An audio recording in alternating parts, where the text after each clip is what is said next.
السلام عليكم ورحمة الله وبركاته. إن الحمد لله نحمده ونستعينه ونستغفره ونؤمن به ونتوكل عليه ونثني عليه الخير كله ونعوذ بالله من شرور أنفسنا ومن سيئات أعمالنا.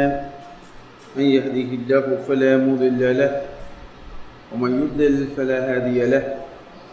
وأشهد أن لا إله إلا الله وحده لا شريك له وأشهد أن محمدا عبد الله ورسوله الذي بلغ الرسالة وأدى الأمانة ونصح الأمة وكشف بإذن ربه الغمة وتركنا على بيضاء ليلها كنهارها لا يزيغ عنها إلا هالك. أما بعد، فإن أصدق الحديث كتاب الله وخير الهدي هدي محمد صلى الله عليه وسلم وشر الأمور محدثاتها وكل محدثة بدعة وكل بدعة ضلالة وكل ضلالة في النار، أو كما قال عليه الصلاة والسلام. قال الله سبحانه وتعالى في كلامه المجيد والفرقان الحميد: وَلَيَنْصُرَنَّ اللَّهُ مَنْ يَنْصُرُهُ إِنَّ اللَّهَ لَقَوِيٌّ عَزِيزٌ. يقول عز من قائل: إن تنصروا الله ينصركم ويثبت أقدامكم. সম্মানিত উপস্থিতি হাজিরিন, শুরুতে আল্লাহ রাব্বুল আলামিনের অসংখ্য শুকরগুজার হচ্ছি যে মহান রব্বুল ইজ্জত ওয়াল জালাল মেহেরবানি করে আমাদেরকে অত্যন্ত গুরুত্বপূর্ণ একটি সময়ে ইয়মুল জুমার সকালবেলায় দ্বীনি মজলিসে একত্রিত হওয়ার তৌফিক দিয়েছেন। এই জন্য আল্লাহ রাব্বুল আলামিনের শুকরিয়া আদায় করি, আলহামদুলিল্লাহ। সম্মানিত হাজিরিন, আপনারা জানেন একটি গুরুত্বপূর্ণ বিষয় নিয়ে দীর্ঘদিন থেকে আলোচনা করে আসছিলাম। সেই বিষয়টি হচ্ছে মাআলিম আহলে সুন্নাত ওয়াল জামাআহ। কীভাবে আমরা আহলে সুন্নাত জামাতের পরিচয় পাব, যাদের ব্যাপারে আল্লাহ রাসূল সাল্লাল্লাহু আলাইহি ওয়াসাল্লাম হাদিসের মধ্যে বলেছেন এরাই শুধুমাত্র নাজাত লাভ করবে, এরাই শুধুমাত্র জাহান্নাম থেকে নিজেদেরকে বাঁচাতে পারবে। দীর্ঘদিন থেকে এই বিষয়টি আলোচনা হয়ে আসছিল। এই আলোচনার ধারাবাহিকতা আজকে আমরা একটু ভিন্ন একটি বিষয় নিয়ে আপনাদের সাথে শেয়ার করব। এই বিষয়টি অত্যন্ত গুরুত্বপূর্ণ এবং সময়ের দাবি। সেটি হচ্ছে রজব মাস নিয়ে কয়েকটি কথা আমি আপনাদের সাথে শেয়ার করব। বিশেষ করে আমরা দেখতে পাই যে রজব মাস যখন আসে, আমাদের সমাজের মধ্যে রজব মাসকে সামনে রেখে অনেকগুলো বিভ্রান্তি রয়েছে এবং অনেকে মনে করে থাকেন যে সুনির্দিষ্ট কিছু ইবাদত, সুনির্দিষ্ট কিছু ফজিলত এই মাসে রয়েছে। এই জন্য এই মাসের মধ্যে অনেকগুলো বেদাতি কাজ আমরা দেখতে পাই এবং আমাদের মাঝে সেগুলো ব্যাপকভাবে আমরা লক্ষ্য করে থাকি। প্রথমে একটি বিষয় সম্পর্কে আমাদের এটি মৌলিক বিষয়, আল্লাহ রাব্বুল আলামিনের সৃষ্টি যেই দিনগুলো রয়েছে, সেগুলো যেহেতু আল্লাহ রাব্বুল আলামিন সৃষ্টি করেছেন, এগুলোর মর্যাদা কেবলমাত্র আল্লাহ রাব্বুল আলামিনই জানেন যে কোনটির মর্যাদা কি, কোনটার ফজিলত কি। সুতরাং কোনো আলেম অথবা কোনো পণ্ডিত অথবা কোনো বুজুর্গ অথবা কোনো কুতুব কারো পক্ষেই কোনো দিবসের ফজিলত নিজের পক্ষ থেকে তৈরি করার বা ঘোষণা করার কোনো সুযোগ নেই। যেমন আমি শনিবারের ফজিলত সম্পর্কে আপনাদের একটা হাদিস তৈরি করে দিলাম, বললাম যে এর ফজিলত এই অধিকার আমার নেই। পুরা দিন, রাত, মাস, বছর, এগুলো সবগুলো আল্লাহ রাব্বুল আলামিনের সৃষ্টি। এগুলো সৃষ্টি করেছেন আল্লাহ সুবহানাহু ওয়া তাআলা, কিন্তু সবগুলো দিন, রাত এবং বছরের মাঝে সবগুলোকে আল্লাহ রাব্বুল আলামিন সমান মর্যাদা দেন নাই। মর্যাদার মধ্যে কিছু তারতম্য করেছেন। তারতম্যের বিষয়গুলো আল্লাহ রাব্বুল আলামিন জানিয়ে দিয়েছেন। রাসূলুল্লাহ সাল্লাল্লাহু আলাইহি ওয়াসাল্লাম কোন দিনটি ফজিলতের, কোন মাসটি ফজিলতের, কোন রাতটি ফজিলতের, কোন সময়টি ফজিলতের, এই বিষয়গুলো সহিহ হাদিসের মধ্যে বলে গেছেন, বলে যাননি এমন নয়।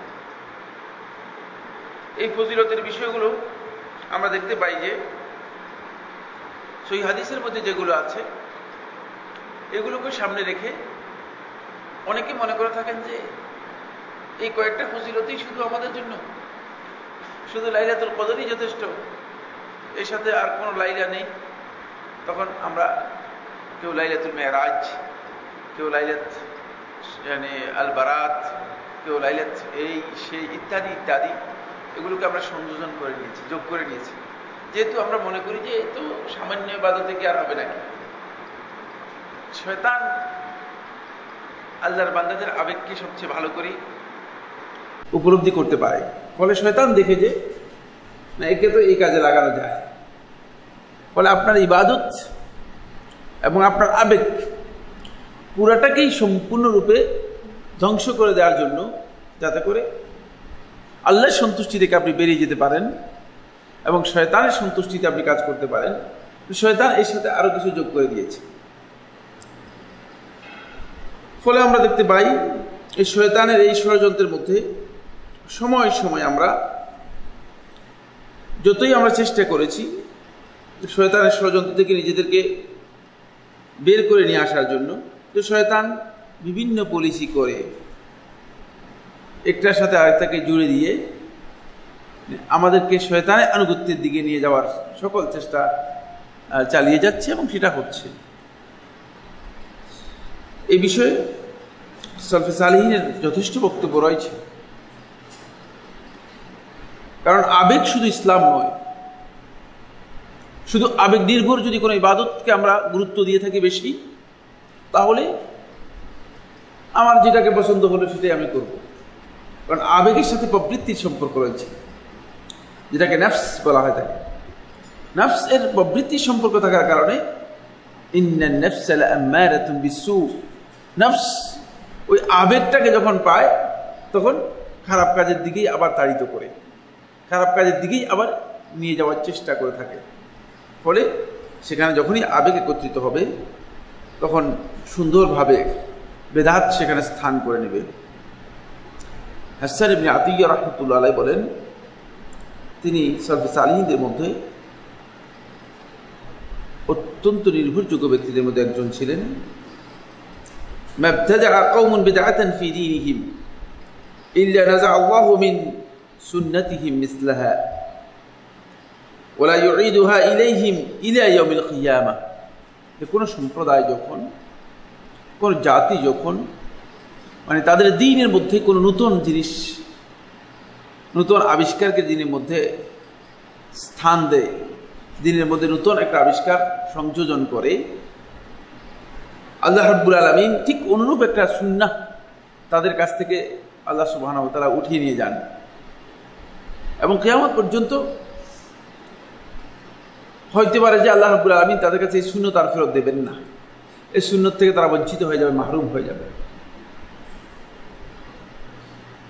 এটি হাসান ইবনে আতিয়া রাহমাতুল্লাহর বক্তব্য। এই মর্মে মূলত আল্লাহ রাসূল সাল্লাল্লাহু আলাইহি ওয়াসাল্লাম সাহাবীদের অনেকের বক্তব্য রয়েছে। মাকের অধিকাংশ সনদের মধ্যে বিতর্কও রয়েছে, যে হাদিসে উল্লেখ করা হয় তাকে সনদের মধ্যে বিতর্ক রয়েছে। মূলত সুন্নাহের উঠে যাওয়ার কারণ হচ্ছে, কারণ বেদাত যেখানে ঢুকানো হয়েছে সেখানে আজ সুন্নতের স্থান থাকে না। ফলে ওই বেদাতের এখানে তো একটা সুন্নাত ছিল। রাসূলুল্লাহ সাল্লাল্লাহু আলাইহি ওয়াসাল্লাম তো আমাদেরকে এমনি ছেড়ে যান নাই, কারণ বেদাত আর সুন্নাতের দিক হচ্ছে এই, কোনো কাজ যেমনিভাবে করা সুন্নাতের মধ্যে অন্তর্ভুক্ত, তেমনিভাবে রাসূলুল্লাহ সাল্লাল্লাহু আলাইহি ওয়াসাল্লাম যে কাজটা করেন নাই সেই কাজ না করাও কিন্তু সুন্নাতের মধ্যে অন্তর্ভুক্ত। বুঝতে পেরেছেন কিনা? আমরা সুন্নাতের কনসেপ্টটাকে সীমাবদ্ধ করে নিয়েছি শুধুমাত্র মানে রাসূল সাল্লাল্লাহু আলাইহি ওয়াসাল্লাম করছেন, করতে বলছেন এই কাজের মধ্যে। কিন্তু রাসূলুল্লাহ সাল্লাল্লাহু আলাইহি ওয়াসাল্লাম ফরজ সালাতের পরে সম্মিলিতভাবে যে মুনাজাত করেন নাই, এখানে কিন্তু না করাটাই হচ্ছে রাসূলুল্লাহ সাল্লাল্লাহু আলাইহি ওয়াসাল্লাম সুন্নাহ। যেমন রাসূলুল্লাহ সাল্লাল্লাহু আলাইহি ওয়াসাল্লাম যখন সফরে ছিলেন, সফরে তিনি সুন্নাত সালাত আদায় করেন নাই, না করাটাই হচ্ছে সুন্নাহ। এখানে কোনো মুজতাহিদ এই ইজতিহাদ করার কোনো সুযোগ নেই, অবকাশ নেই যে তিনি পরে বলবেন যে না আলহামদুলিল্লাহ রাসূলুল্লাহ সাল্লাল্লাহু আলাইহি ওয়াসাল্লাম করেন নাই, তিনি হয়তো মনে করেছেন যে তার মানে এত বেশি ইবাদতের দরকার নেই, না আমার একটু বেশি ইবাদতের দরকার, আমি এটা করে নিই। এটা সুন্নাহের পরিপন্থী কাজ, এটা সুন্নাহের পরিপন্থী কাজ। ফলে এটা এখানে আর আবেগ চলবে না। ফলে এখানে আপনি নতুন জিনিস যদি কোনো জিনিসকে ইম্পোর্ট করেন, কোনো জিনিস ঢুকান এখানে, তাহলে যেটা হবে সেটা হচ্ছে এই যে ওই সুন্নাতের স্থানটা আসলে বিদআতে দখল করে নেবে। এবং এভাবেই মূলত আমাদের মাঝে বিদআত ব্যাপকভাবে, মানে আমাদের প্রত্যেকটি সময়ের মধ্যেই মূলত বিদআত ব্যাপকভাবে ঢুকে গিয়েছে। জায়গায় জায়গায় এমনভাবে ঢুকে গিয়েছে যে বিদআত থেকে নিষ্কৃতি পাওয়ার সম্ভাবনা আল্লাহ রাব্বুল আলামিন ভালো জানেন। কিন্তু আমাদের বাহ্যিক যে বিবেচনা, সেই বিবেচনা আমরা খুব বেশি এর থেকে বাঁচার কোনো পথ দেখি না। আল্লাহুম্মা, যদি আল্লাহর কোনো বান্দা সত্যিকারভাবে নিজেকে সংকল্পবদ্ধ হয়ে যে আমি বিদআত করব না, তাহলেই কেবলমাত্র সে বিদআত থেকে নিজেকে ফিরিয়ে রাখতে পারবেন। এ বিষয়ে আহলে হাদিসদের মধ্যে মদিনার প্রসিদ্ধ মুহাদ্দিস আইয়ুব সুখতিয়ানী রাহমাতুল্লাহ আলাইহি বলেন, তিনি আল্লাহ রাসূল সাল্লাল্লাহু আলাইহি ওয়াসাল্লামের মসজিদেই হাদিসের দার্স দিতেন, আহলে হাদিসদের মধ্যে একজন ছিলেন। তিনি বলেন, মাজদাদা সাহিবু বিদআতিন ইজতিহাদান ইল্লা যাদা মিনাল্লাহি বু'দা। বিদআতি ব্যক্তি যতই ইবাদত করুক না কেন, সে আল্লাহর নৈকট্যের মাধ্যমে লাভ করতে পারবে না, বরং তার ইবাদতের মাধ্যমে সে আল্লাহ রাব্বুল আলামিন থেকে দূরে সরে যাবে। যত ইবাদত করবে ততই দূরে সরে যাবে, কারণ তার ইবাদত আল্লাহ রাব্বুল আলামিনের কাছে মোটেও গ্রহণযোগ্য নয়, মোটেও গ্রহণযোগ্য। বিদআতের মাধ্যমে আমরা অনেকেই মনে করছি যে লোকটা অনেক বড় আবেদ, আপনি ফতোয়া দিয়ে দিচ্ছেন এই লোকটা মুত্তাকি, না আল্লাহর বড় বুজুর্গ। বিদআতের মাধ্যমে আল্লাহ রাব্বুল আলামিনের নৈকট্য লাভ করার কোনো সম্ভাবনা সলফে সালেহীন কখনো দেখেননি। কখনো সলফে সালেহীনের মানহাজ অনুযায়ী আমার জানা নেই যে তারা কখনো মনে করতেন যে বিদআতের মাধ্যমে আল্লাহ রাব্বুল আলামিনের নৈকট্য লাভ করা সম্ভব। কারণ বিদআত এই কাজটাই মূলত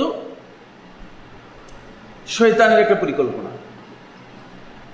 এই উম্মাহকে সত্যিকারভাবে পথভ্রষ্ট করার জন্য শয়তান এই ইবাদতের লেবাসে, ইবাদত নয় এমন কাজগুলোকে ইসলামের মধ্যে প্রবেশ করে দিয়েছে।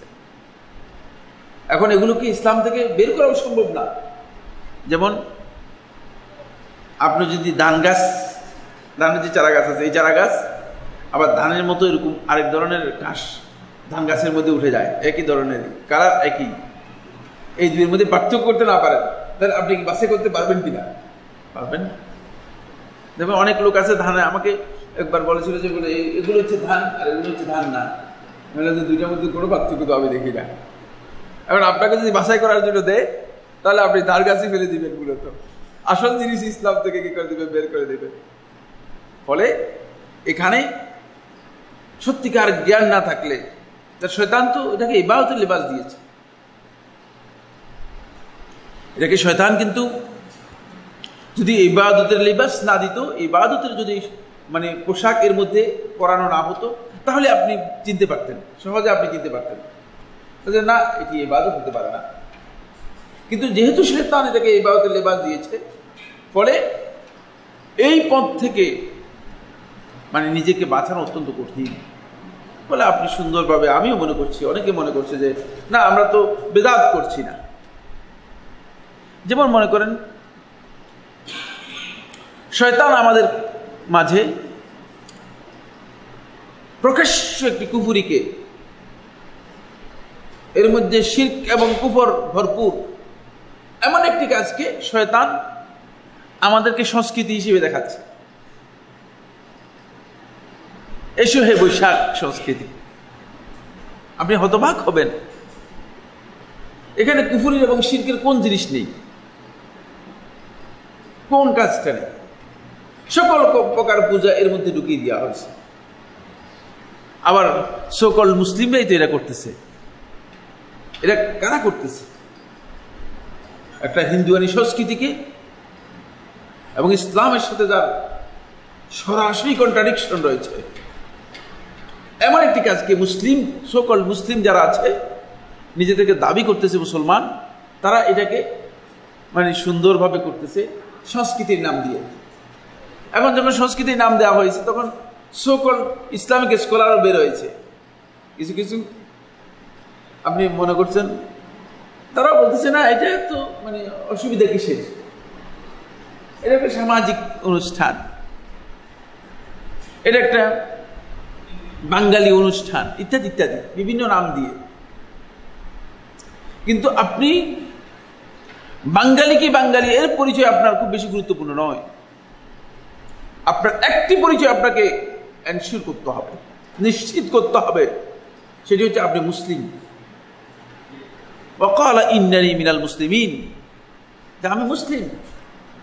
এই পরিচয় যদি আপনি কনফার্ম করতে চান, এই পরিচয় যদি নিশ্চিত করতে চান, তাহলে অবশ্যই আপনার ইসলাম যে বিষয়কে এলাও করে না সেখানে আপনার যাওয়ার কোনো সুযোগ নেই। তাহলে আপনার ইসলাম নষ্ট হবে, আপনার ইসলাম থাকবে না। আপনি শুধুমাত্র মুসলিম দাবি করতে পারেন, দাবি সবাই করতে পারে। পাসপোর্টের মধ্যে যে মুসলিম লেখে সেও দাবি করতে পারে আমি মুসলিম। আইডি কার্ডের মধ্যে যে মুসলিম লেখে সেও দাবি করতে পারে আমি মুসলিম। কিন্তু ইসলামের সাথে তাদের আদৌ কোনো সম্পর্ক নেই, সম্পর্ক থাকবে না। এই জন্য আমাদেরকে অত্যন্ত গুরুত্ব দিয়ে জিনিসগুলো উপলব্ধি করার চেষ্টা করতে হবে। এটি আমাদের সংস্কৃতির মধ্যে নেই, কিন্তু আমাদের সংস্কৃতির নামে চালিয়ে দিলে চলবে না। ঠিক এমনি একটি বিষয় রয়েছে যে বিষয়টি নিয়ে আমরা আজকের আলোচনার মধ্যে আপনাদের দৃষ্টি আকর্ষণ করতে চাই, সেটা হলো রজব মাস নিয়ে ওলামায়ে কেরামের অনেক দীর্ঘ বক্তব্য রয়েছে। এক নম্বর পয়েন্টে যে কথাটি বলবো সেটা হলো রজব মাসের আদৌ কি ভিন্ন কোনো ফজিলত রাসূলুল্লাহ সাল্লাল্লাহু আলাইহি ওয়াসাল্লাম তার হাদিসের মধ্যে ভিন্নভাবে উল্লেখ করেছেন কিনা, এই প্রসঙ্গে কোনো ফজিলতের বিষয় আছে কিনা। এই বিষয়ে হাফেজ ইবনে হাজার আসকালানী রাহমাতুল্লাহ একটি কিতাবে লিখেছেন। ছোট্ট কিতাব হলে অত্যন্ত গুরুত্বপূর্ণ একটি কিতাব লিখেছেন, যে কিতাবের মধ্যে এই মর্মে বর্ণিত যে হাদিসগুলো রয়েছে হাফেজ ইবনে হাজার আসকালানী রাহমাতুল্লাহ সবগুলো উল্লেখ করে সবগুলোর উপর বিস্তারিত একটি সমালোচনা অথবা পর্যালোচনা তুলে ধরেছেন। এর মধ্যে কথাটুকু ইবনে হাজার রাহমাতুল্লাহ যেভাবে বলেছেন সব হুবহু তার বক্তব্যে আমরা জেনে নিতে চাই। قال ابن حجر رحمه الله تعالى, ইবনে হাজার রাহমাতুল্লাহ আলাইহি বলেন, লাম ইয়ারিদ ফি ফাদলি শাহরি রজব, রজব মাসের অতিরিক্ত ফজিলতের ব্যাপারে কোনো হাদিস বর্ণিত হয়নি। ওয়ালা ফি সিয়ামে, এবং এই মাসের সিয়ামের ব্যাপারে, এই মাসে রোজা সুনির্দিষ্ট কোনো দিনের রোজা পালন করার ব্যাপারে, ওয়ালা ফি সিয়ামে শাইইন মিনহু মুআয়্যান, মানে সুনির্দিষ্ট কোনো দিনের সিয়ামের ব্যাপারে, ওয়ালা ফি কিয়ামি লাইলাতিন মাখসুসাতিন ফীহি, অথবা এই মাসের সুনির্দিষ্ট কোনো রাত বিশেষভাবে উদযাপন অথবা পালন করার ব্যাপারে হাদিসুন সাহিহুন ইয়াসলুহু লিল হুজ্জা, কোনো ধরনের সহিহ হাদিস যেটি দলিলের জন্য গ্রহণযোগ্য হতে পারে অথবা প্রমাণ হিসেবে পেশ করা যেতে পারে এমন কোনো হাদিস সাব্যস্ত হয়নি। তারপর তিনি বলতেছেন, ওয়াকাদ সাবাকানি ইলাল জাজমি বিযালিকা আল ইমাম আবু ইসমাঈল আল হারাবী রাহিমাহুল্লাহু তাআলা, আল হাফেজ আবু ইসমাঈল আল হারাবী রাহমাতুল্লাহ আলাইহি এই বিষয়ে আমার আগেই আসলে তাহকিক করে গেছেন। হাফেজ ইবনে হাজার রাহমাতুল্লাহ আলাইহির মৃত্যু হয়েছে আপনাদের জানা আছে কিনা, কত সালে, কে বলতে পারবে? একজন আমাদের এখানে পড়ালেখা না করলে চলবে না, পড়তে হবে। 855 হিজরি সনে মারা গিয়েছেন ইবনে হাজার রাহমাতুল্লাহ আলাইহি। তাহলে এর আগে মানে হিজরি 855 হিজরি সনে মারা গিয়েছেন, এর আগে হাফেজ আবু ইসমাঈল হারাবী রাহমাতুল্লাহ আলাইহি তিনি এই বিষয়ের উপর তাহকিক করেছেন। তিনি বলেন, রুইনাহু আনহু বিইসনাদিন সহিহ, সহিহ সনদে তার কাছ থেকে বর্ণিত হয়েছে, তিনি বলেছেন এই মর্মে কোনো ধরনের সহিহ কোনো বর্ণনা রাসূলুল্লাহ সাল্লাল্লাহু আলাইহি ওয়াসাল্লাম থেকে আমরা পাইনি বা আমাদের কোনো বর্ণনার মধ্যে আসেনি। ওয়াকালা আইদান, তিনি আরও বলেন, ওয়া আম্মাল হাদিসুল ওয়ারিদাতু ফি ফাদলি রজব, রজব মাসের ফজিলতের ব্যাপারে যে হাদিসগুলো রয়েছে, আও ফি ফাদলি সিয়ামে, অথবা এই মাসের সিয়াম পালন করার ব্যাপারে, অথবা এই মাসের নির্দিষ্ট কোনো সিয়াম দিবসে সিয়াম পালন করার ব্যাপারে, ফাহিয়া আলা কিসমাইনি, এটি দুই প্রকার, দাঈফাতুন ওয়া মাওদুআতুন, দুর্বল হাদিস অথবা মিথ্যা হাদিস। ওয়া নাহনু নাসুকুল দাঈফা ওয়া নুশিরু আল মাওদুআতি ইশারাতান মুফহামা, যে এখানে কিছু দাঈফ হাদিস যেগুলো উল্লেখ করেছেন তিনি সেটা উল্লেখ করেছেন, এটা হাফেজ ইবনে হাজার রাহমাতুল্লাহ তার কিতাবের মধ্যে উল্লেখ করেছেন। এখান থেকে আমরা যতটুকু মূল কথায় আসতে পারি সেটা হচ্ছে এই সুনির্দিষ্টভাবে এই মাসের অতিরিক্ত কোনো ফজিলত সাব্যস্ত হয়নি। দ্বিতীয় নম্বর হলো, এই মাসের মধ্যে অনেকে মনে করে থাকেন যে সলাতুর রাগাইব নামে একটি সলাত রজব মাসের 12 তারিখ অথবা রজব মাসের প্রথম শুক্রবার মানে বৃহস্পতিবার রাত্রে, অথবা কেউ কেউ রজব মাসের 26 তারিখ রাত্রে দিবাগত রাত্রে আদায় করে থাকেন। এর নাম দিয়েছেন সলাতুর রাগাইব, রাগাইবের সলাত। এই মর্মে একটি মিথ্যা রিওয়ায়াত আনাস ইবনে মালিক রাদিয়াল্লাহু তাআলা আনহুকে বর্ণনা করা হয়ে থাকে, বা আনাস ইবনে মালিক রাদিয়াল্লাহু তাআলা আনহু তিনি বর্ণনা করেছেন মর্মে উল্লেখ করা হয়ে থাকে। হাদিসটি সলাতুর রাগাইব সম্পর্কে সরাসরি উল্লেখ করা হয়েছে, বক্তব্য এইভাবে এসেছে, আন আনাস রাদিয়াল্লাহু তাআলা আনহু নবী সাল্লাল্লাহু আলাইহি ওয়াসাল্লাম قال, আনাস ইবনে মালিক থেকে বর্ণিত তিনি বলেন রাসূলুল্লাহ সাল্লাল্লাহু আলাইহি ওয়াসাল্লাম ইরশাদ করেছেন, মা মিন আহাদিন ইয়াসুমু ইয়াওমাল খামিস, যে কেউ ইয়াউমুল খামিস বৃহস্পতিবার, প্রথম বৃহস্পতিবার রজব মাসের প্রথম বৃহস্পতিবারে যদি সিয়াম পালন করে, সুম্মা ইউসাল্লি ফীমা বাইনাল ইশা ওয়াল আতমা, তারপর ইশা এবং আতমা, আতমা হচ্ছে মাগরিবের সালাত, মাগরিব এবং ইশা এই দুইয়ের মাঝে সালাত আদায় করে থাকে, নফল সালাত, ইয়ানি লাইলাতুল জুমআ, অর্থাৎ জুমার রাত্রে ইসনাতাই আশরাতা রাকআহ, 12 রাকাত সালাত আদায় করে থাকে, ইয়াকরাউ ফি কুল্লি রাকআহ, প্রত্যেক রাকাতের মধ্যে বিফাতিহাতিল কিতাব মাররা, একবার সূরা ফাতিহা পড়বে, ওয়া ইন্না আনজালনাহু ফি লাইলাতিল কদর 3 মাররাত, ইন্না আনজালনাহু ফি লাইলাতিল কদর 3 মাররাত 3 বার, ওয়া কুল হুয়াল্লাহু আহাদ, কুল হুয়াল্লাহু আহাদ ইসনাতাই আশরা মাররা 12 বার, ইয়াফসিলু বাইনা কুল্লি রাকআতাইনি বিতাসলিমাতিন, প্রত্যেক 2 রাকাতে সালাম ফিরাবে, ফাইজা ফারাগা মিন সলাতিহি, যখন সালাত থেকে সে শেষ করবে, সালাত যখন শেষ করবে, সাল্লা আলাইহি 70 মাররা, আমার উপর 70 বার দরুদ পড়বে, ফায়াকুলু ফি সুজুদিহি 70 মাররা, সিজদার মধ্যে 70 বার বলবে, সুবহুন কুদ্দুসুন রব্বুল মালাইকাতি ওয়ার রূহ, সুম্মা ইয়ারফাউ রাসাহু, তারপর মাথা উঠাবে, সুম্মা ইয়াকুলু 70 মাররা, এরপরে আবার 70 বার বলবে, রব্বি গফির ওয়ারহাম মা তা'লাম ইন্নাকা আনতাল আজিজুল আযম, এটা বলবে, সুম্মা ইয়াসজুদু সানিয়া, তারপর দ্বিতীয় সিজদা করবে, ফায়াকুলু মিসলা মা ক্বালা ফিস সাজদাতিল উলা, প্রথম সিজদার মধ্যে যেভাবে বলেছে সেভাবে বলবে, সুম্মা ইয়াসআলুল্লাহ তাআলা হাজাতাহু, তারপর আল্লাহ রাব্বুল আলামিনের কাছে তার প্রয়োজন তুলে ধরবে, ফাইন্নাহা তুকদা, অবশ্যই তার এই প্রয়োজন আল্লাহ সুবহানাহু ওয়া তাআলা পূরণ করে দেবেন। ক্বালা রাসূলুল্লাহ সাল্লাল্লাহু আলাইহি ওয়াসাল্লাম, তিনি বলেন, রাসূলুল্লাহ সাল্লাল্লাহু আলাইহি ওয়াসাল্লাম বলেছেন, ওয়াল্লাযী নাফসি বিয়াদিহি, সেই সত্তার কসম যার হাতে আমার জীবন, মা মিন আবদিন ওয়ালা আমাতিন সাল্লা হাযিহিস সালাহ, কোন দাস অথবা কোন দাসী, কোন নর অথবা নারী যদি এই সালাত আদায় করে থাকে, ইল্লা গাফারাল্লাহু জামিআ যুনুবিহি, আল্লাহ রাব্বুল আলামিন তার সমস্ত গুনাহকে ক্ষমা করে দিবেন, ওয়ালাউ কানাত মিসলা জাবাদিল বাহর, যদিও তা সমুদ্রের ফেনার মতো অনেক বেশি হয়, ওয়া আদাদির রামাল, এবং বালির মানে যে পরিমাণ হয়, সংখ্যা বালির সমান হয়, ওয়া ওয়াজনাল জিবাল, পাহাড়ের সমপরিমাণ হয়, ওয়া ওয়ারাকাল আশজার, পাথরের গাছের পাতার সমপরিমাণ হয়, ওয়া ইয়াশফাউ ইয়াউমাল কিয়ামাহ, কিয়ামতের দিন সে শাফাআত করবে, ফি 700 মিন আহলি বাইতিহি, তার পরিবারের 700 জন লোকের জন্য, মিম্মান কাদ ইস্তাওজাবান নার, যাদের উপর জাহান্নাম ওয়াজিব হয়ে গেছে। হাদিসে শুনলেই বোঝা যায় যে মিথ্যা হওয়ার জন্য মানে এখানে হাদিসের বক্তব্যের মধ্যে অন্তপক্ষে আমি 10টা এভিডেন্স পেয়েছি, একটি দুটিটা। একজন লোকের পরিবারের মধ্যে 700 জন লোক আসবে কোত্থেকে, যাক আসলো, তারপরে এই 700 জন সবাই জাহান্নামে যাওয়ার কারণটা কি? এত ফালতু কথা, মানুষদেরকে এগুলো আমরা দলিল হিসেবে পেশ করি।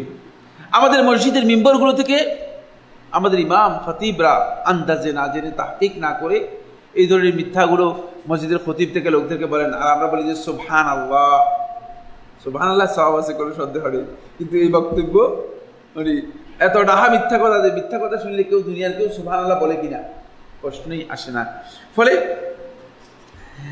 এই যে হাদিস এর নামে জালিয়াতি, হাদিসের নামে যেগুলো আল্লাহর নবী সাল্লাল্লাহু আলাইহি ওয়াসাল্লামের নামে চালিয়ে দেওয়া হয়েছে, তার মধ্যে একটি বিষয় হচ্ছে এই বিষয়টি, যেখানে সালাতুর রাগাইব এর ফজিলতের উপর এমন হাদিস বর্ণনা করা হয়েছে যে হাদিসটি মূলত একেবারেই ডাহা মিথ্যা কথা। এই ব্যাপারে উলামায়ে কেরাম কি বলেছেন একটু শুনি। ইমাম নবী রাহমাতুল্লাহ আলাইহি এই বিষয় সম্পর্কে তিনি বলেন, হিয়া বিদআতুন কাবিহাতুন মুনকারা, এটি বিদআত এবং নিকৃষ্টতম বিদআত, একেবারে গর্হিত বিদআত। বেদাত তো এমনি গর্হিত। আমার নবী সাল্লাল্লাহু আলাইহি ওয়াসাল্লাম বেদাতের যে স্ট্যাটাস দিয়েছেন, এরপরে এটাকে আর নিকৃষ্ট বলার সুযোগ নেই। ইন্না শাররাল উমুরি মুহদাসাতুহা, এই পৃথিবীর মধ্যে সবচেয়ে নিকৃষ্টতম কাজ হচ্ছে বেদাত। এটা নবী সাল্লাল্লাহু আলাইহি ওয়াসাল্লামের সরাসরি বক্তব্য, যেটি হুযায়ফা ইবনে ইয়ামান রাদিয়াল্লাহু তাআলা আনহু সরাসরি হাদিসের মধ্যে বর্ণনা করেছেন। সুতরাং এরপরেও উলামায়ে কেরাম এটার প্রতি ঘৃণা বৃদ্ধি করার জন্য বলতেছেন যে বিদআতুন কাবিহাতুন মুনকারা,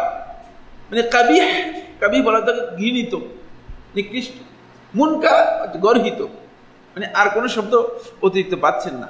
এই জন্য সবগুলো একসাথ করে বলছেন মুনকারাতুন আশাদ্দা ইনকার, এটা সবচেয়ে বেশি। এরপর আবার শব্দ বাড়ি দিয়েছে যে এটা সবচেয়ে বেশি মুনকার, গর্হিত কাজ। বরং এর মধ্যে অনেকগুলো মুনকার বিষয় রয়েছে, তাই এই কাজটি ইবাদত হিসেবে কখনো কোনো মুসলিম করার কোনো বৈধতা নেই।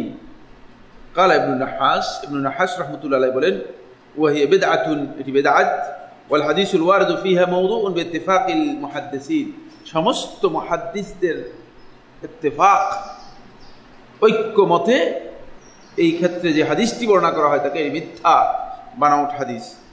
কালা ইবনে তাইমিয়া রাহিমাহুল্লাহ, শেখুল ইসলাম ইবনে তাইমিয়া রাহমাতুল্লাহ আলাইহি বলেন, ওয়া আম্মা সালাতুর রাগাইব, রাগাইবের সালাতের ব্যাপারে যে কথা বলা হয় তাকে ফালা আসলা লাহা, এর কোনো ধরনের ভিত্তি নেই। বাল হিয়া মুহদাসা, বরং এটি নতুন আবিষ্কৃত। ফালা তুস্তাহাব, সুতরাং এটি মুস্তাহাব নয়। লা জামাআতান ওয়ালা ফুরাদা, জামাতে পড়ারও কোনো বৈধতা নেই, একাকী পড়ারও কোনো বৈধতা নেই। ফাকাদ সাবাতা ফি সাহিহি মুসলিম, সহিহ মুসলিমের মধ্যে এটি সাব্যস্ত হয়েছে আর নবী সাল্লাল্লাহু আলাইহি ওয়াসাল্লাম, নবী সাল্লাল্লাহু আলাইহি ওয়াসাল্লাম নাহা আন তাখুসসা লাইলাতাল জুমআতি বিকিয়ামিন আও ইয়াউমাল জুমআতি বিসিয়াম। রাসূলুল্লাহ সাল্লাল্লাহু আলাইহি ওয়াসাল্লাম জুমার রাতকে, জুমার রাত বলতে বৃহস্পতিবার দিবাগত রাতকে বিশেষভাবে শুধু কিয়ামের জন্য, রাত্রি জাগরণ করে ইবাদত করার জন্য নিষেধ করেছেন। সহিহ মুসলিমের হাদিস দ্বারা সাব্যস্ত হয়েছে। আও ইয়াউমাল জুমআতি বিসিয়ামিন, অথবা জুমার দিনকে, শুধুমাত্র জুমার দিনকে সিয়ামের জন্য নির্দিষ্ট করতে রাসূলুল্লাহ নিষেধ করেছেন। শুধুমাত্র জুমার দিনে এককভাবে সিয়াম পালন করা, এটাও রাসূলুল্লাহ নিষেধ করেছেন। যেমনিভাবে রাসূলুল্লাহ নিষেধ করেছেন লাইলাতুল জুমআ, জুমার রাতকে কি করার জন্য, শুধুমাত্র কিয়ামুল লাইলের জন্য, রাত্রি জাগিয়ে ইবাদত করার জন্য নির্দিষ্ট করতে নিষেধ করেছেন। ওয়াল আসরুল্লাযী যুকিরা ফিহা কাযিবুন মাওদুউন বিইত্তিফাকিল উলামা, এই ক্ষেত্রে যে রিওয়ায়াতটি উল্লেখ করা হয় তাকে সমস্ত উলামায়ে কেরামের ঐক্যমতে এটি মিথ্যা এবং এটি তৈরি করা। ওয়ালাম ইয়াজকুর আহাদুম মিনাস সালাফি ওয়াল আইম্মাতি আসলান, বরং সালফে সালেহিনদের মধ্যে থেকে অথবা প্রসিদ্ধ ইমামদের মধ্য থেকে কেউ এই ব্যাপারে কোনো ভিত্তি আছে বলে স্বীকৃতি দিয়েছেন এর কোনো প্রমাণ নেই। এটা একেবারেই ভিত্তিহীন কথা। এখন সমাজের মানুষদেরকে মূলত এটা নিয়ে আমরা দেখি যে সবচেয়ে বেশি পরিচয় করা হয় থাকে। এরপরে যে বিষয়টি এখানে আমরা দৃষ্টি আকর্ষণ করব সেটি হচ্ছে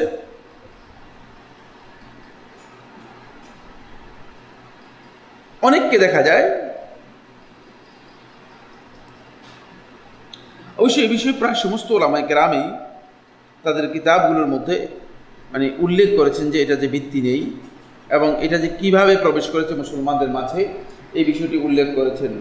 জি, তিনি বলেন ওয়াকাদ আবানা তারতুশি বিদায়াত ওয়াদিহা, ইমাম তারতুশি রাহমাতুল্লাহ আলাইহি এই কাজটা মানে এই যে ইবাদতটা, এই বিদআতটা ইসলামের মধ্যে কিভাবে প্রবেশ করেছে, এর শুরুটা কিভাবে হয়েছে, এই বিষয়ে তিনি তার কিতাবের মধ্যে বিস্তারিত উল্লেখ করেছেন। তিনি বলেন ফাকাল, তিনি বলেন ওয়া আখবারানি আবু মুহাম্মদ আল মাকদিসি, আবু মুহাম্মদ মাকদিসি আমাকে বর্ণনা করেছেন। আবু মুহাম্মদ মাকদিসি হচ্ছে তিনি হলেন ইবনে কুদাম আল মাকদিসি রাহমাতুল্লাহ আলাইহি, যিনি হাম্বলি মাযহাবের ইমামদের মধ্যে একজন ছিলেন।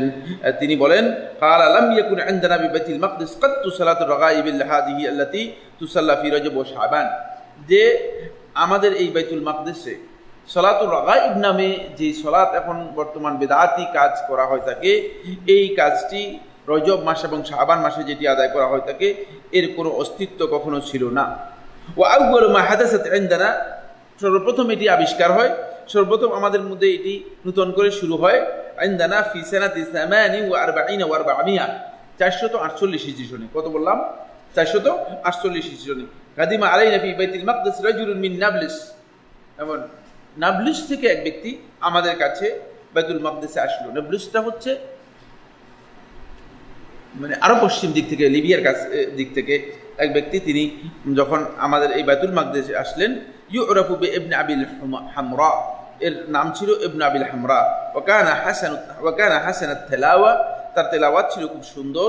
ফাকামা ফাসাল্লা ফিল মসজিদিল আকসা, মসজিদে আকসায় সে দাঁড়ালো নামাজ পড়ার জন্য। লাইলাতান নিসবিন শাবান, শাবান মাসের মধ্য রজনী অর্থাৎ 15 তারিখ রাত্রে, কেরাত খুব সুন্দর। যখন সে লোকদেরকে নিয়ে নফল নামাজ আদায় করা শুরু করলো, ইলা আন কাল ওয়া আম্মা সালাতু রজব, তারপর ইমাম ইবনে রজব রাহমাতুল্লাহ আলাইহি তারতুশি রাহমাতুল্লাহ আলাইহি বলেন ওয়া আম্মা সালাতু রজব ফালাম তাহদুস ইনদানা ফি বাইতুল মাকদিস ইল্লা বা'দা সানাতি 48, প্রায় মানে 480 হিজরি পরে বাইতুল মুকাদ্দাসে সর্বপ্রথম এটা চালু হয়, শুরু হয়। ওমা কুন্না রাইনাহা ওয়ালা সামি'নাহা বিহা ক্বাবলা যালিকা, এর আগে আমরা দেখিও নাই, এর আগে কোনোদিন শুনিও নাই। একজন মুহাদ্দিস, এমন আপনারা জানেন ইবনে কুদামা মাকদিসি রাহমাতুল্লাহ হাম্বলি মাযহাবের সবচেয়ে বড় ইমামদের মধ্যে একজন ছিলেন। তিনি বলতেছেন আমরা শুধু শুনি নাই, এবারে তার দেখিও নাই শুনিও নাই, দুইটাই তিনি বলতেছেন।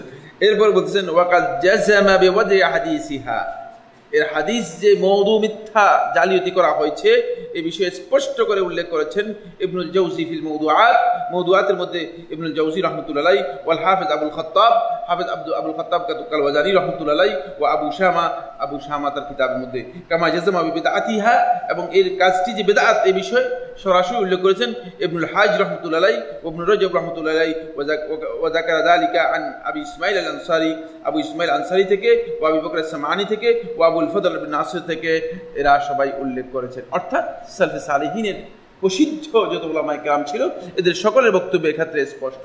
সুতরাং এটা বোঝা যাচ্ছে যে পরবর্তী সময় মূলত বেদাতি তৎপরতার মাধ্যমে এটা আমাদের মধ্যে ব্যাপকভাবে প্রসারতা লাভ করেছে। এই পয়েন্টের পরে আরেকটি পয়েন্টে আলোচনা করব, সেটা হলো রজব মাসে আরেকটি দিনকে খুব গুরুত্ব দেওয়া হয় থাকে অনেক অনেক বেশি। সেটা রজব মাসের 26 তারিখ দিবাগত রাতকে লাইলাতুল ইসরা ওয়াল মি'রাজ বলা হয় থাকে। লাইলাতুল ইসরা ওয়াল মি'রাজ মানে নবী সাল্লাল্লাহু আলাইহি ওয়াসাল্লামের মি'রাজ এবং ইসরা এর রাত্রি, যেই রাত্রে নবী সাল্লাল্লাহু আলাইহি ওয়াসাল্লামের মি'রাজ হয়েছে।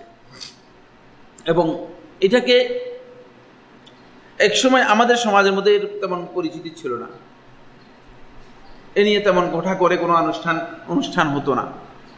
কিন্তু ইদানিং আমরা লক্ষ্য করে আসছি যে মানে এখন আরেকটা গ্রুপ বের হয়েছে, এটাকে ঈদে মেরাজুন নবী সাল্লাল্লাহু আলাইহি ওয়াসাল্লাম আখ্যা দিয়েছে। আগে একটা ঈদ গিয়েছে, সেটা হলো ঈদে মিলাদুন নবী, বুঝতে পেরেছেন কিনা? এখন আরেকটা ঈদ আসছে, সেটা হলো ঈদে মেরাজুন নবী নাম দিয়েছে। এটি আরেক ভয়ঙ্কর ধরনের বিভ্রান্তি। ফলে কোথায় জেনে যাচ্ছিলাম, এক বিশাল গেট, সেটা হলো মানবতার শ্রেষ্ঠ ঈদে মিরাজুন নবী না কি নাম দিয়ে আমি ভুলে গিয়েছি, এখন স্লোগানটা আমার খেয়াল নেই। মানে মিরাজুন নবীকে একটা ঈদ হিসেবে আখ্যায়িত করা হচ্ছে, এবং এটাও শেষ পর্যন্ত আমাদের মধ্যে নতুন আরেকটি ইবাদতের আঙ্গিকে আমাদের মুসলিমদের মাঝে মানে প্রবেশ করানোর চেষ্টা করা হচ্ছে। রজব মাসে রাসূলুল্লাহ সাল্লাল্লাহু আলাইহি ওয়াসাল্লাম আদৌ কি এই ধরনের কোনো ঘটনার কথা বলেছেন অথবা এই ধরনের কোনো ইবাদতের কথা বলেছেন, এই মর্মে কোনো বক্তব্য আদৌ কি সাব্যস্ত হয়েছে কিনা? আসুন আমরা দেখি যে এই বিষয় সম্পর্কে কয়েকটি কথা আলোচনা করি। প্রথম যে বিষয়টি আলোচনা করবে সেটা হচ্ছে রাসূলুল্লাহ সাল্লাল্লাহু আলাইহি ওয়াসাল্লামের যেই সমস্ত মুআজিজা সাব্যস্ত হয়েছে তার মধ্যে সবচেয়ে শ্রেষ্ঠ অত্যন্ত মর্যাদাপূর্ণ মুআজিজা হচ্ছে রাসূলুল্লাহ সাল্লাল্লাহু আলাইহি ওয়াসাল্লামের ইসরা এবং মিরাজ। শেখুল ইসলাম ইবনে তাইমিয়া রাহমাতুল্লাহ আলাইহি মাজমু ফাতাওয়ার মধ্যে উল্লেখ করেছেন, তিনি বলেছেন যে আল্লাহ নবী সাল্লাল্লাহু আলাইহি ওয়াসাল্লামের জন্য এটা ছিল সবচেয়ে মর্যাদাপূর্ণ এবং সম্মানের রাত্রি, যে রাতের মধ্যে আল্লাহ সুবহানাহু ওয়া তাআলা তাকে ইসরা এবং মিরাজ করিয়েছিলেন। কিন্তু আমাদের সমাজের মধ্যে এখন মুসলিম দেশগুলোর মধ্যে দেখা যায় যে এই রাতের স্মরণে রজব মাসের 27 তারিখকে নির্দিষ্ট করে একটি মানে ইহতিফাল, অনুষ্ঠান, উদযাপন এবং নতুন এক আনুষ্ঠানিকতা আমাদের মধ্যে আবির্ভাব করেছে এবং এটাকে বেদাত, নতুন একটি বেদাতের রূপ দেওয়া হয়েছে।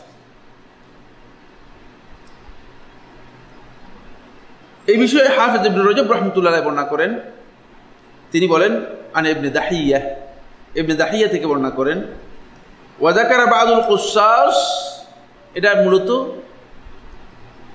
কুসাস হচ্ছে মানে যারা কিচ্ছা কাহিনী বর্ণনা করত।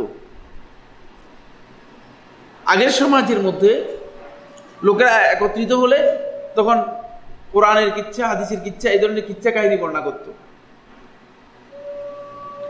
এদেরকে কুসাস বলা হতো। যেমন আমাদের বর্তমান সমাজের মধ্যে ওয়াইজ এরা হচ্ছে এই স্ট্যাটাসের লোক, এই ধরনের কিচ্ছা কাহিনী বর্ণনা করা এবং লোকদেরকে হাসানো আর কাঁদানো, কিছুক্ষণ সময় মানুষের নষ্ট করা, ইসলামের নামে এগুলো চালিয়ে দিত। সলফে সালিহিন এবং আহলে হাদিসগণ কখনো কুসাসদের থেকে একটি হাদিসও কোনোদিন গ্রহণ করেন নাই। এই ওয়াইজ থেকে একটি কথাও গ্রহণ করা হারাম। যে সমস্ত ওয়াইজরা এই কুসাসদের মতো এই ধরনের গাল গল্প কাহিনী হাদিসের বক্তব্য বাদ দিয়ে যেগুলো করে থাকেন, এটা সলফে সালিহিন কখনো করতেন না। তিনি বলেন যাকারা বা'দুল কুসাস আনাল ইসরা কানা ফি রজব, এটা কোনো ঐতিহাসিক বর্ণনার মাধ্যমে সাব্যস্ত হয় নাই। কোনো কিসসা কাহিনী যারা বর্ণনা করেছে তারা বলেছে যে রাসূলুল্লাহ সাল্লাল্লাহু আলাইহি ওয়াসাল্লামের ইসরাটা হয়েছে রজব মাসে। ক্বালা ওয়া যালিকা কাযিবুন, ইবনে দাহিয়া রাহমাতুল্লাহ আলাইহি বলতেছেন এটা মিথ্যা কথা। রাসূলুল্লাহ সাল্লাল্লাহু আলাইহি ওয়াসাল্লামের ইসরা এবং মিরাজ রজব মাসে হয়েছে, এই বক্তব্য মিথ্যা। এটি কোনো ধরনের সহি কোনো ধারণা এর মাধ্যমে বা সহি কোনো বর্ণনার মাধ্যমে সাব্যস্ত হয়। ওয়াকাল ইবনে রজব, হাফেজ ইবনে রজব হাম্বলি রাহমাতুল্লাহ আলাইহি তিনি লাতাইফুল মাআরিফের মধ্যে বলেন ওয়া রুইয়া বিইসনাদিন লা ইয়াসিহ, এটি বিভিন্ন সনদে বর্ণনা করা হয়েছে কিন্তু একটি সনদ শুদ্ধ নয়। আনিল কাসিম ইবনে মুহাম্মদ থেকে আন্নাল ইসরা বিন নবী সাল্লাল্লাহু আলাইহি ওয়াসাল্লাম কানা ফি 27 মিন রজব, যে ইসরা এবং মিরাজ রজব মাসের 27 তারিখ হয়েছে। ওয়া আনকারা যালিকা ইব্রাহিম আল হারবি ওয়া গায়রুহু, ইব্রাহিম হারবি সহ অনেকেই এই প্রমুখ উলামায়ে কেরাম এটাকে অস্বীকার করেছেন, বলেছেন যে এই বক্তব্য কোনো ধরনের সহি বর্ণনার মাধ্যমে সাব্যস্ত হয়নি। শেখুল ইসলাম ইবনে তাইমিয়া রাহমাতুল্লাহ বিষয় সম্পর্কে বলেন ক্বালা শেখুল ইসলাম ইবনে তাইমিয়া রাহিমাহুল্লাহু তাআলা লাম ইয়াকুম দালিলুন মা'লুমুন লা আলা শাহরিহা ওয়ালা আলা উশরিহা ওয়ালা আলা আইনিহা, যে রাসূলুল্লাহ সাল্লাল্লাহু আলাইহি ওয়াসাল্লামের ইসরা এবং মিরাজ কোন মাসে হয়েছে, তারপরে কোন দশকে হয়েছে, তারপরে কোন তারিখে হয়েছে, এই মর্মে কোনো দলিল আমাদের জানা নেই, কোনো দলিল সাব্যস্ত হয়নি, কোনো দলিল সাব্যস্ত হয়নি। বালি নুকুলু ফি যালিকা মুনকাতিআতুন মুখতালাফা, এই ব্যাপারে যত বর্ণনা রয়েছে সবগুলো সম্পূর্ণরূপে মুনকাতে, বিচ্ছিন্ন রওয়ায়াত, বিচ্ছিন্ন বর্ণনা এবং বিতর্কিত বর্ণনা।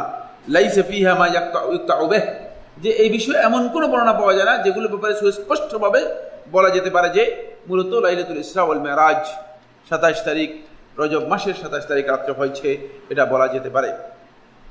আলা আন্নাহু লাউ সাবাতা, এরপরে শেখুল ইসলাম ইবনে তাইমিয়া রাহমাতুল্লাহ আলাইহি অন্যত্র বলেন আলা আন্নাহু লাউ সাবাতা তাঈনু লাইলাতুল ইসরা ওয়াল মিরাজ, যদি একথা মেনে নেওয়া হয় থাকে যে লাইলাতুল ইসরা ওয়াল মিরাজ 27 তারিখ রাত্রে হয়েছে, যদি এটা মেনে নেওয়া হয় লামা শুরিয়া আলা আহাদিন তাখসিসুহা বিশাই, কারোর জন্য এটি সুনির্দিষ্ট কোনো ইবাদত এই রাতের জন্য নির্ধারণ করার কোনো বক্তব্য রাসূলুল্লাহ সাল্লাল্লাহু আলাইহি ওয়াসাল্লাম সালফে সালিহিনের বক্তব্যের মাধ্যমে সাব্যস্ত হয়নি।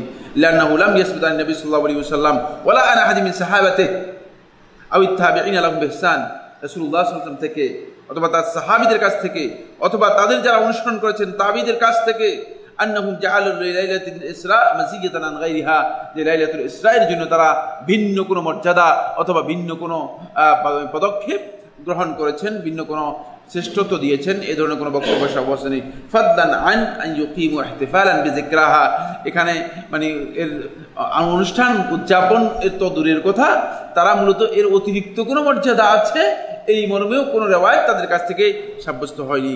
বিল ইদাফা, উপরন্তু অতিরিক্ত ইলা মা ইয়াতাদাম্মানুল ইহতিফালু বিহা মিনাল বিদা ওয়াল মুনকারাত, যে এর মধ্যে আমরা দেখতে পাচ্ছি যে এই রাতের মধ্যে অনেক বেদাতি কাজ, বেদাতি কর্মকাণ্ড এবং অনেক ধরনের গর্হিত কাজ এই রাতের মধ্যে সংগঠিত হচ্ছে, যেগুলো মানুষ করে যাচ্ছে। এই বর্ণনা থেকে আমাদের কাছে এটা স্পষ্ট হচ্ছে যে মূলত রজব মাসের অন্যতম আরেকটি বেদাতি কাজ হচ্ছে লাইলাতুল ইসরা ওয়াল মিরাজ নাম দিয়ে রজব মাসের 27 তারিখ রাত্রি অথবা 26 তারিখ দিবাগত রাত্রি, এই রাত্রিকে ঘটা করে আনুষ্ঠানিকভাবে এটাকে উদযাপন করার জন্য চেষ্টা করা। কেন আমরা এই কাজগুলোর মধ্যে লিপ্ত হচ্ছি? এর মধ্যে যদি সত্যিকার অর্থে কোনো ফজিলত থাকতো তাহলে আল্লাহ রাসূল সাল্লাল্লাহু আলাইহি ওয়াসাল্লামের সাহাবীরা এই কাজের জন্য সবচেয়ে উত্তম ব্যক্তি ছিলেন, ঠিক কিনা? এবং আল্লাহ রাসূল সাল্লাল্লাহু আলাইহি ওয়াসাল্লামের সাহাবীরা এই কাজগুলো করতেন, কোনো সন্দেহ ছিল না। এরপরে তাবিঈরা এই কাজগুলো করতেন, সাহাবী এবং তাবিঈদের কাছ থেকে এই ধরনের কোনো কাজ সাব্যস্ত হয় নাই। কিন্তু আমরা কি কারণে এই কাজগুলো করছি? এর কারণ একটাই, সেটা হলো শয়তান আমাদেরকে মূলত ইবাদতের লিবাসে, ইবাদতের পোশাক দিয়ে শয়তান আমাদেরকে চায় যে আসলে শয়তানের আনুগত্য করার জন্য। শয়তান তো আর কোনোভাবে তার আনুগত্য আমার কাছ থেকে নিতে পারবে না। শয়তান তো কোনোভাবে মূলত আমাকে পথভ্রষ্ট করতে পারবে না, যেহেতু আমি ইবাদত না হলে এমন কাজে আমাকে লিপ্ত করতে পারবে না। ফলে আমাদের মাঝে শয়তান মূলত ইবাদতের লেবাস দিয়ে মূলত এই কাজগুলো ঢুকিয়ে দেওয়ার জন্য চেষ্টা চালিয়ে যাচ্ছে। এবং এই চেষ্টার কারণেই আজকে আমরা লাইলাতুল ইসরা ওয়াল মিরাজ নাম দিয়ে ঘটা করে দেখা যায় যে এই রাতের মধ্যে অনেক হালুয়া বিতরণ করা হয়, ইত্যাদি ইত্যাদি অনেক কিছু করা হয় থাকে। এবং কেউ সিয়াম পালন করে থাকে, কেউ সারা রাত জেগে ইবাদত করে থাকে এবং মনে করে থাকে যে মানে শ্রেষ্ঠ যে সমস্ত রাতগুলো আছে তার মধ্যে একটি রাত হচ্ছে মূলত লাইলাতুল ইসরা ওয়াল মিরাজ। এখানে একটি প্রশ্ন আসতে পারে, কেউ কেউ বলতে পারেন যে নবী সাল্লাল্লাহু আলাইহি ওয়াসাল্লাম ইসরা ওয়াল মিরাজ কি হয়নি? কোনো সন্দেহ নেই, নবী সাল্লাল্লাহু আলাইহি ওয়াসাল্লাম ইসরা ওয়াল মিরাজ কোরআনের মাধ্যমে সাব্যস্ত হয়েছে। সুবহানাল্লাযী আসরা বিআবদিহি লাইলাম মিনাল মাসজিদিল হারাম ইলাল মাসজিদিল আকসা আল্লাযী বারাকনা হাওলাহু লিনুরিয়াহু মিন আয়াতিনা। সুতরাং কোরআনের বক্তব্যের মাধ্যমে রাসূলুল্লাহ সাল্লাল্লাহু আলাইহি ওয়াসাল্লাম ইসরা ওয়াল মিরাজ সাব্যস্ত হয়েছে, কোনো সন্দেহ নেই, কোনো সন্দেহ নেই। কিন্তু ইসরা এবং মেরাজ কবে হয়েছে, কত তারিখ হয়েছে, এই মর্মে যেহেতু বিশুদ্ধ কোনো রিওয়ায়াত সাব্যস্ত হয়নি, এখন যদি কেউ সেটাকে সাব্যস্ত করার জন্য চেষ্টা করেন তাহলে তিনি ভুল করলেন। কারণ আপনি তো জানেন না, আমি তো জানি না আসলে কত তারিখে হয়েছে, তাই এই তারিখটাকে নির্দিষ্ট করার কোনো সাহাবীরাও কোনো দরকার মনে করেন নেই। কারণ যদি রাসূলুল্লাহ সাল্লাল্লাহু আলাইহি ওয়াসাল্লাম জীবনের মধ্যে এই ঘটনাটি অত্যন্ত গুরুত্বপূর্ণ একটি ঘটনা, বরং আমি বলেছি শেখুল ইসলাম ইবনে তাইমিয়া রাহমাতুল্লাহ বলেছেন আল্লাহ নবী সাল্লাল্লাহু আলাইহি ওয়াসাল্লামের জন্য সবচেয়ে শ্রেষ্ঠ মর্যাদার রাত্রি হচ্ছে এই রাত্রি, যে রাত্রির মধ্যে আল্লাহ সুবহানাহু ওয়া তাআলা উরিজা বিহিস সামাওয়াতিল উলা, আল্লাহ রাব্বুল আলামিন তার নবী সাল্লাল্লাহু আলাইহি ওয়াসাল্লামকে ঊর্ধ্ব আসমান সমূহে ভ্রমণ করিয়েছেন, উঠিয়ে নিয়ে গিয়েছিলেন। এটা তার জন্য অনেক মর্যাদার বিষয়, কোনো সন্দেহ নেই। রাসূলুল্লাহ সাল্লাল্লাহু আলাইহি ওয়াসাল্লামের জন্য এর চেয়ে বড় মর্যাদার বিষয় আর নেই। কিন্তু রাসূলুল্লাহ সাল্লাল্লাহু আলাইহি ওয়াসাল্লাম এই মর্মে পরবর্তীতে আর একটি কথাও তো বলেন নেই। যদি উম্মতের জন্য মানে এই রাত পালন করার কোন প্রয়োজন হতো, তাহলে অবশ্যই রাসূলুল্লাহ সাল্লাল্লাহু আলাইহি ওয়াসাল্লাম এই রাতের ব্যাপারে বক্তব্য দিতেন। কিন্তু উম্মতের সবচেয়ে বড় শিক্ষা এই রাতের জন্য যেটা, সেটা হলো এই রাতে আল্লাহ নবী সাল্লাল্লাহু আলাইহি ওয়াসাল্লামকে আল্লাহ রাব্বুল আলামিন তিনটি বিষয় সহিহ মুসলিমের riwayat দ্বারা সাব্যস্ত হয়েছে। তিনটি জিনিস আল্লাহ নবী সাল্লাল্লাহু আলাইহি ওয়াসাল্লামকে এই রাতের মধ্যে আল্লাহ সুবহানাহু ওয়া তাআলা উপহার দিয়েছেন। এই রাতের মধ্যে তিনটি জিনিস উপহার দিয়েছেন। একটি হচ্ছে as-সালাওয়াতুল খামস, 5 ওয়াক্ত সালাতকে আল্লাহ রাব্বুল আলামিন তার নবী সাল্লাল্লাহু আলাইহি ওয়াসাল্লামের মাধ্যমে উপহার দিয়েছেন এই রাতের মধ্যে। দেখা গেল যে 5 ওয়াক্ত সালাতের খবর নেই, লাইলাতুল মিরাজ কবে হবে এটা নিয়ে দৌড়াদৌড়ি খুব বেশি। আপনি তো আসল জিনিসই মেনে নিলেন না, হাকিকত যেটা সেটাই পারতেন না। 5 ওয়াক্ত সালাতের কোনো খোঁজ খবর নেই, লাইলাতুল মিরাজ নিয়ে অনেক বেশি তাদের আকাঙ্ক্ষা। বুঝতে হবে যে এটা মূলত শয়তানের পরিকল্পনা। দ্বিতীয় পয়েন্ট, যেটি আল্লাহ নবী সাল্লাল্লাহু আলাইহি ওয়াসাল্লামকে এই রাতের মধ্যে আল্লাহ সুবহানাহু ওয়া তাআলা উপহার হিসেবে দিয়েছেন, উপঢৌকন হিসেবে দিয়েছেন, সেটা হলো সূরাতুল বাকারার শেষ আয়াতগুলো। এটি অত্যন্ত গুরুত্বপূর্ণ উম্মতের জন্য। দুইজন লোককে জিজ্ঞেস করে যদি আয়াতগুলো বলতে পারে একটাও, কোনো গুরুত্বই নেই। এটি উম্মতের জন্য একটা হাসনুন হাসিন, উম্মতের সবচেয়ে বড় গুরুত্বপূর্ণ বিষয়। এর মাধ্যমে একজন উম্মাহ সত্যিকার নিজেকে হেফাজত করার জন্য, সকল প্রকার সমস্যা থেকে হেফাজত করার জন্য হচ্ছে হাসনুন হাসিন, একটি সংরক্ষিত দুর্গ। কোনো খোঁজ খবর নেই, কোনো খোঁজ খবর নেই। 3 নম্বর পয়েন্ট হচ্ছে হাদিস, সহিহ মুসলিমের হাদিস বলছি, বুঝতে পেরেছেন কিনা? আল্লাহ নবী সাল্লাল্লাহু আলাইহি ওয়াসাল্লাম বলেছেন যে এই উম্মতের মধ্যে যে আল্লাহ রাব্বুল আলামিনের সাথে শিরক করবে না, আল্লাহ রাব্বুল আলামিন কিয়ামতের দিন তার সমস্ত গুনাহগুলো ক্ষমা করে দিবেন। এটা আল্লাহ রাব্বুল আলামিন তার রাসূল সাল্লাল্লাহু আলাইহি ওয়াসাল্লামকে এই রাত্রে এই প্রতিশ্রুতি দিয়েছে। কিন্তু শিরকের কোনো শেষ নাই। কবর পূজা থেকে আরম্ভ করে হাজার রকমের পূজা সবটাই করে যাচ্ছে, আর খোঁজ খবর নিচ্ছে শুধুমাত্র লাইলাতুল মিরাজ পালন করার জন্য। এটা করুন আপনি। আগে তো এই রাসূল সাল্লাল্লাহু আলাইহি ওয়াসাল্লাম যে 3টি জিনিস এই রাতে নিয়ে আসলেন সেগুলো একটু ঠিক করে নিন। অন্যথায় তো রাসূল সাল্লাল্লাহু আলাইহি ওয়াসাল্লামের আপনি সুপারিশের ধারে কাছে যেতে পারবেন না। আপনার ঈমান ঠিক আছে কিনা, নাকি আপনি আসলেই জায়গায় জায়গায় শিরকের মধ্যে লিপ্ত রয়েছেন। এই জন্য আমরা আজকের এই প্রোগ্রামের মাধ্যমে আপনাদের দৃষ্টি আকর্ষণ করতে চাই। মূলত আরও অনেকগুলো বিষয় রয়েছে, সর্বমোট 12টি বিষয় রয়েছে আলোচনার। 2টা বিষয় সম্পর্কে আলোচনা করলাম, আমাদের হাতে আজকে আর সময় না থাকার কারণে আমরা আর অগ্রসর হতে পারলাম না। যেটি বলবো সেটা হলো এই রজব মাস শুরু হয়েছে। রজব মাসের সাথে মূলত আমরা দেখতে পাচ্ছি যে মানে এই মাসের সময় বেদাতের শেষ নেই। বিশেষ করে মসজিদের মিম্বরগুলো আল্লাহ রাব্বুল আলামিন যদি আমাদের আলেমদেরকে হেদায়েত না দেয়, তাহলে সত্যিকার অর্থে আমরা হেদায়েত থেকে মাহরুম হয়ে যাব, এবং তারাই মূলত আমাদেরকে সবচেয়ে বেশি মানে ক্ষতিগ্রস্ত করছে। কোরআন এবং হাদিসের বক্তব্য আন্দাজে দিচ্ছে, না জেনে দিচ্ছে, এবং মিথ্যা হাদিস আল্লাহর নবীর নামে চালিয়ে দিচ্ছে। ফলে সমাজ ক্ষতিগ্রস্ত হচ্ছে, মুসলমানরা ক্ষতিগ্রস্ত হচ্ছে, এবং নিজেদের স্বার্থে সেগুলোকে ব্যবহার করার জন্য চেষ্টা করছে। এই জন্য তাদেরকেও সতর্ক করতে হবে, আমরা নিজেরাও সতর্ক হতে হবে। কারণ তারা যদি হালাক হয়ে যায় তাহলে আমরা তো আর হালাক হতে পারবো না। কিয়ামতের দিন আপনাকে একথা জিজ্ঞেস করা হবে না যে আপনি বলতে পারবেন না যে আমাদের ইমাম সাহেব বলছেন এই জন্য আমরা করেছি। কারণ ইমাম সাহেব সেদিন শয়তানের মতো বললেন, শয়তান যেমনি হবে জাহান্নামের মধ্যে, শয়তান বলবে যে আনা আতাবাররাউ মিনকুম, আমি তোমাদের কাছ থেকে সম্পূর্ণ এখন মুক্ত, কোনো দায়িত্ব আমি তোমাদের আজকে আর বহন করবো না। ঠিক আপনার ওই ইমাম যে আপনাকে আজকে পথভ্রষ্ট করছে, সে নিজেও ওই সেদিন জাহান্নামীদের কাতারে গিয়ে তাবাররু ঘোষণা করবে, বলে যে না আমি এরকম শুনছি। কেউ সেদিন দায়িত্ব নেওয়ার কেউ নেই। একমাত্র আপনার আমলকে আপনাকে সংশোধন করতে হবে, অন্য কেউ আপনাকে সংশোধন করে দিতে পারবে না। সেটা আমাদেরকে সতর্কতা অবলম্বন করতে হবে। শেখ আসসালামু আলাইকুম। ওয়ালাইকুম আসসালাম। ফরজ সালাতের পর সম্মিলিত মুনাজাত সকল মসজিদের ইমামরা কোন দলিলের প্রবৃত্তির ভিত্তিতে করে থাকেন? কোনো দলিলের ভিত্তিতে নয়। এই মর্মে আল্লাহ রাসূল সাল্লাল্লাহু আলাইহি ওয়াসাল্লাম থেকে একটি সহিহ হাদিস সাব্যস্ত হয়নি, একটি মিথ্যা হাদিস সাব্যস্ত হয়নি। কতগুলো আবুল তাবল হাদিস দিয়ে মানে এগুলোকে দলিল হিসেবে মনে করে মতভ্রষ্ট হওয়ার চেষ্টা করা হচ্ছে। এটি সলফে সালেহিন আমলের পরিপন্থী কাজ। যদি এমন আমল থাকতো তাহলে অবশ্যই সলফে সালেহিন এই আমল করতেন, সলফে সালেহিন আমল সাব্যস্ত হতো। সলফে সালেহিন কেউ আমল করেছেন মর্মে কোনো সাব্যস্ত হয়নি। এটি একেবারেই গর্হিত একটি কাজ, রাসূলুল্লাহ সাল্লাল্লাহু আলাইহি ওয়াসাল্লামের সুন্নাহকে বর্জন করার কাজ। কারণ রাসূলুল্লাহ সাল্লাল্লাহু আলাইহি ওয়াসাল্লাম ফরজ সালাতের পরে কিছু আজকার শিক্ষা দিয়েছেন, সেই আজকারগুলো বাদ দিয়ে এই ইমাম সাহেব নিজের জিকির শুরু করে দিয়েছে। এই ইমাম সাহেবকে এই কাজ করার অনুমোদন কে দিয়েছে আমার জানা নেই। তিনি নিজের প্রবৃত্তির অনুসারী এবং রাসূল সাল্লাল্লাহু আলাইহি ওয়াসাল্লামের নামে এগুলো চালিয়ে দিচ্ছেন। আসসালামু আলাইকুম। ওয়ালাইকুম আসসালাম। নতুন বাসায় ওঠা ও অফিস উদ্বোধন করার সুন্নাহ পন্থা কি?